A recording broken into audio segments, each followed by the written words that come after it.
Hi, Naval. Can All you hear right. me? Yes, I can. Go ahead, Maxim. Hi, Naval. So I'm an undergraduate computer science and cognitive science student, and I was wondering what your I've listened to your How to Get Rich podcast, and I found it very insightful. I was wondering, how do you go about picking? I know your answer might be, maybe follow the thing that you're most passionate about, but how do you find something that you're most passionate about in terms of wanting to start a future startup?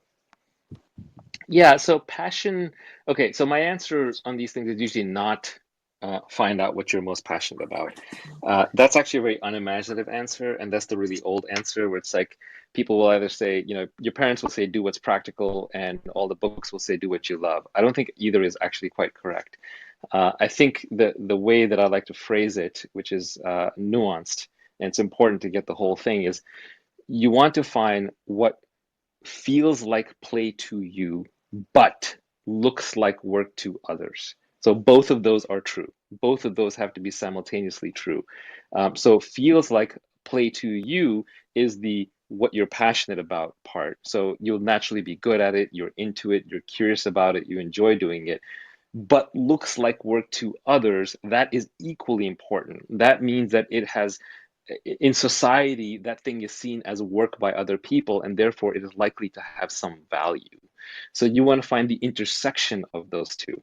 And that's not easy. I'm not saying you're necessarily going to find it trivially, nor that you're going to find it, on a timeline. When you're in college, one of the false dichotomies of college is this idea that you're expected to decide on your career that you're going to do for the next 10, 20, 50, 100 years, whatever, through path during this very short couple of year stint.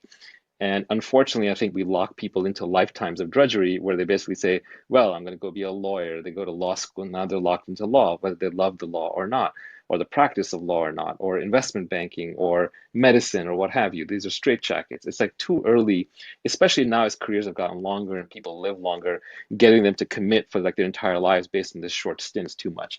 So I would say, especially at your age, and given that you're in computers and you're basically coding, don't overthink it. Just build things. Just build whatever you feel like. Build toys, build apps for yourself. Just do whatever you enjoy. Now, to most people, sitting in front of a computer and writing code looks like work. So almost anything you do in front of a computer, especially with code that is fun to you, that feels like play to you, satisfies kind of the criteria. So I would say just code for fun. If you code for fun, you will eventually find your way to something you're passionate about and that you can make money in. Now, I think that's somewhat unique to you because A, you have the luxury of time because you're very young, even though I know in college they pressure you and it may feel like you don't have that luxury of time. You really do have the luxury of time. And the second reason is because you're coding. If you're coding in computer science and cognitive science, you're good at using the tool that is, the most powerful tool ever invented by humanity that gives you permissionless leverage. So you're actually way ahead of the curve. Unfortunately, most people, when they ask these kinds of questions, most of people, when they ask them, my answer starts with some variant of learn to code, which I hate to say it because I don't want to be glib. I know it's not an easy thing to do, but at the same time, it's like if you were alive when literacy was first getting widespread and you were not literate, someone who really had your best interest at heart would tell you, hey, go learn to read and write. It's just too important to not do it. So, in the same way, when numeracy was becoming more widespread, they would say, "Hey, go become good at mathematics." Now, literacy and numeracy are prerequisites for programming. So now I can just say, "Go program," because it means you have to be literate, you have to be numerate, and you have to be facile with the best tool that we've ever invented, where you can permissionlessly create and extract leverage. So I think you're already most of the way there. You just need to code for fun. So hope that answers your question. Thank you, Naval.